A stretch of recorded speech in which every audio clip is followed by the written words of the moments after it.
এক বেড়িয়েতে আছে জামাইয়ের উপর অত্যাচার করে করেনিও, কিন্তু বেড়াই থেকে ওর কাছে কইতেও পারে না। সর অনেক বেড়াইতেছে বেড়িয়েতে ধরে মারে বেড়াইয়ে ইজ্জতের ডরে বেড়াই থেকে বেড়িয়েতে ধরনের আগে আমাকে কইয়াছিলেন দিয়ালা অন বেড়াই থেকে এই কাজটা করতে পারে আমাকে তাই আমার বাইরালা এই তো কোন যা তো বেড়িয়ে না কইবে বলে তুই বেড়া না বেড়ি রে তুই তোর বউ তোরে মারে আবার সিলেন দিয়ে হলাইতে আসত তো ইজ্জতের ডরে কনি খাইয়া ধুম ধরে বইয়া রয়েছে কান্দা আইয়া পড়তো চা তে ঠুট কামড় দিয়ে বইয়া রয়েছে যেন আওয়াজটা বাইরে না ইয়ে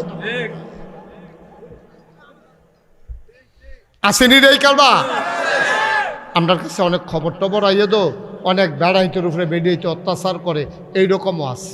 তো হজরত উমর রাদিয়াল্লাহু তাআলা আনহুর জমানায় এক বেড়ি জামাইর লোকে খুব গরম ব্যবহার করে।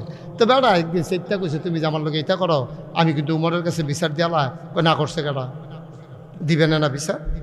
তো বেড়ায় কই আলো সন্দ না গিয়েও পারে না, বেড়ায় করছে কিন্তু আটতে আটতে উমরের বাড়ির দিকে গেছে, গিয়া দেহে ঘরের ভিতরে একটা তুফান চলতে আসছে। উমরের ঘরে আরো সাংঘাতিক তুফান। দাদা মনে মনে কয় মাশাল্লাহ আমরা একটা ভালো আছি কইয়া আড়া শুরু করছে। ফির আইতো লইছে পরে উমরে আবার ঘরতে বাড়িয়ে দেখে ডাক দিছে ও এদিকে কিরা কই আসলা আসলাম তো আপনার কাছে যাইগাও কিরে কয় না সারছে কই কি সারছে কেন সারছে তো আর কি সারছে তো করে কি তার সারছে কইতা পারো কয় না ইসলাম একটা কথা জানাইতাম আইয়া দেখি আমরা আপনার হাতে আরো ভালো আমরা করে হুদা আগুন আপনার করে দাউ দাও আগুন কয় কিতা করছে কয় ইয়া আমি আসতাম আমার বউয়ের ব্যাপারে বিচার দিতা আইয়া দি দেখি আপনারা করো কেয়ামত যাইতে আছে এর লিগে ফিরাছে গীতাছে আর বিচার দাম কখনো।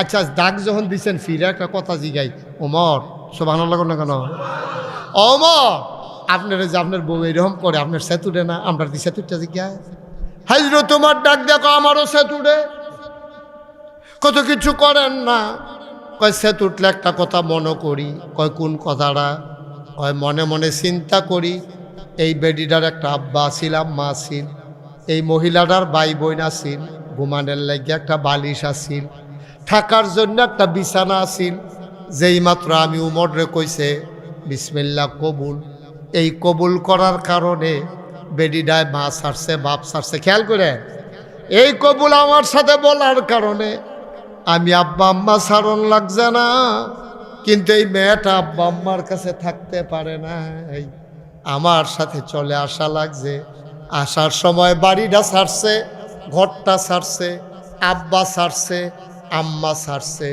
ছোট বড় ভাই বোন ছাড়ছে বান্ধবীরারে ছাড়ছে যেই বালিশটাত মাথা রাখা ঘুমাইতো এই বালিশটাও তো বাইতে রাখা আইছে এই বিডিতে আমার লাগা সব ছাড়তো পারলো নাইলে কুদুর স্যাত দেখায় আর কি আমি আর লাগা স্যাতরারে হজম কইরা আমি মায়া শিক্ষা লাইছি এবিডি যদি আমার লাগে এতটান ছাড়তেও পারে আমি বুঝি কুদুর স্যাতরা ছাড়তাম পারি না এবিডি সব ছাড়ছে আমি স্যাতরায় না ছাড়ছি এই চিন্তা কইরা আমি সুন্দর করে চলতে আছি। ও নোয়াকান্দির আব্বা ও মুরাদনগরের বাবারা সুসুন্ডা থেকে এসেছো নহল চৌমুহনী থেকে এসেছো নদীর ওই পার থেকে তোমরা এসেছো কত জায়গা থেকে তোমরা আসছো আমি মন দিয়ে শুনে যাও আমি তোমাদের আপন মানুষ দূরের মানুষ না ভাই ব্যক্তি জীবনে যেমন হবা সৎ পারিবারিক জীবনে হবা তুমি সুন্দরভাবে ব্যবহার আচরণকারী তুমি স্বামী হইলে হবা এমন তুমি যদি আব্বা হও ওই যে শুরুতেই বলছিলাম আব্বা হিসাবে তোমার দায়িত্ব পুতের ইঞ্জিনিয়ার বানানো না ডাক্তার বানানো না তুমি আব্বা তোমার ফুত হইছে তোমার জি হইছে তুমি বাপ হিসাবে দায়িত্ব তোমার বাচ্চাদেরকে জন্ম দেওয়া বাচ্চাকে ইসলাম শিখানো ঠিক কিনা তুমি ইসলাম নিজে মানবা তোমার জিয়েরে ফুতেরে বউয়েরে সবাইরে তুমি ইসলাম মানাইবা আল্লাহর নবী কয় কুল্লুকুম রাঈন ওয়া কুল্লুকুম মাসউলুন আন রায়াতিহি আমরা সবাই রাখাল ও শুনো শুনো শুনো তোমরা সবাই রাখাল রাখালির ব্যাপারে যেমন মালিকের কাছে জবাব দেওয়া লাগে তোমরা সবাই এই জিন্দেগিটা রাখালের জিন্দেগি তোমরা সব ব্যাপারে জবাব দিতে হবে আমার আল্লাহর কাছে ঠিক কিনা আয়ো আমি যদি বাপ হই আমার ফুতের আমি সুন্দর একটা নাম রাখছিনি, আমি ফুতের আকিকা দিছিনি, আমি ফুতের কোরআন শরীফ পড়া শিখাইছিনি, আমি নামাজ শিখাইছিনি। আল্লাহ আমার ডাক দিয়া শিখাইবি। আমি মুশতাক ফয়েজি, আমি বললাম জি আল্লাহ। এদিকে আসো। ফিস সাপ, ওয়াজ করছো, মানুষের বুঝাইছ, ফুতের খবর কিতা? এদিকে আসো। ইয়া কোরআন শরীফ শিখাইছ? আমরা কই জি আল্লাহ। নামাজ পড়াইছ লোকে কইরা? আমি বলবো জি আল্লাহ। যদি নামাজ না পড়াইতাই আল্লাহ তারে ডাক দিব করে মুস্তাক ফয়েজের ফুৎকার খাও। তো এটা লিখে রেখে আমরা আব্বা, আমরা আব্বা বলে। তো এদিকে আসো, এই তুমি দেখি আমল নামা দেখবো আমার ফুতার নামাজ নাইতে নাক ডেকে ঘুমাইতে আছে, আমি মসজিদও যাইতে আসি। তা আমারে ডাক দিয়া কইব কি তুমি কই যাও? তো আমি কাম আল্লাহ মসজিদে আজান দিছে, যাওয়ান লাগতো না? মসজিদে যে কোথায় কো? আমি আল্লাহ তারে তো ডাক দিছি না। করছো কইতা? তুমি দি সারা জীবন মানুষের বুঝাইলা, নিজের ফুতের দি ডাক দিলা না, কি করলা তুমি? এইটা জবাব দাও। আমি আটকা পড়ে যাবো আব্বা, সেই দিন জবাব থাকবে না, ঠিক কিনা?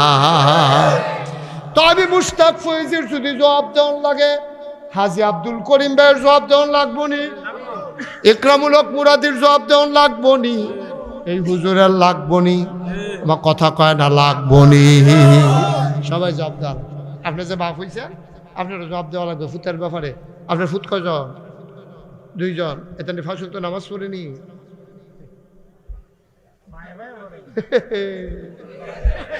আজ যেহেতু এবার আওয়াজ বড় না, হ্যাঁ লজক করে মুখ চুপ বেড়াইয়ে বন্ধ হয়ে যাব কেবা।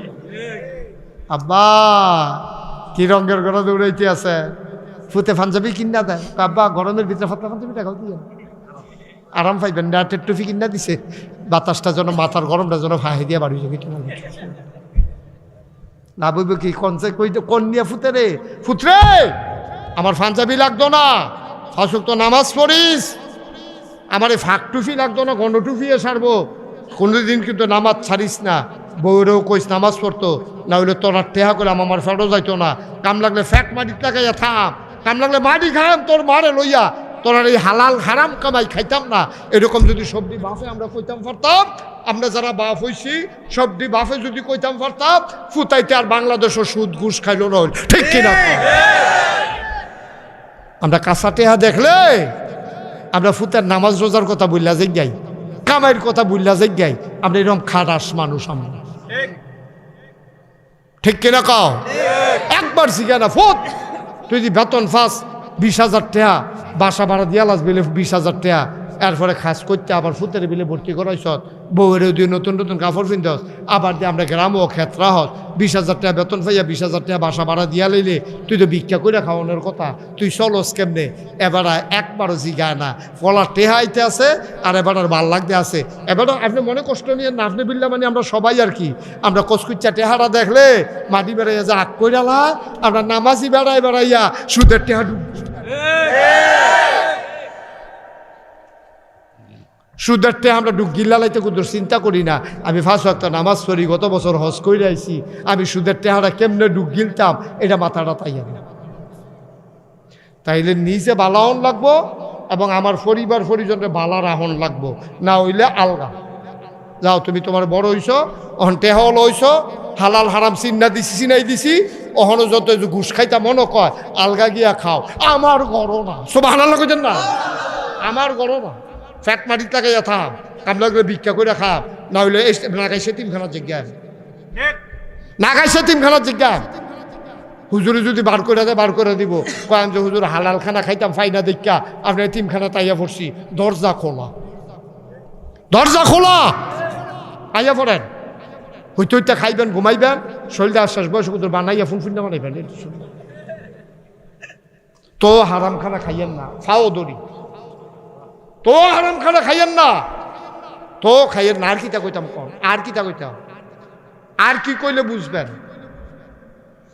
আমরা ধুমদইরা থাই অনেক সময়, ওই যে দাউদ নবীর জমানার এতেন জ্বালাইছে, এই কথাটা দিয়ে আমরা শেষের দিকে যাই। আমিন কন না কেন? জোরে কনা আমিন। দাউদ নবী যখন এক এক নবীর আল্লাহ এক একটা জিনিস দিছে, সুবহানাল্লাহ কন না কেন? এক একটা জিনিস দিছে এক এক নবীর আল্লাহ, সুবহানাল্লাহ কন না? তো দাউদ নবীর আল্লাহ কি দিছে জানে? দাউদ নবী দিয়েছে সুন্দর কণ্ঠ। এই দাউদ নবী যদি কোনো মসজিদের ভিতরে বইয়া জাবুর তেলাওয়াত করতো। দাউদ নবীর আসমানি কিতাবের নাম হইল জাবুর। কি নাম? আপনার 4 জন বড় বড় নবী, কেটা কেটা নাম?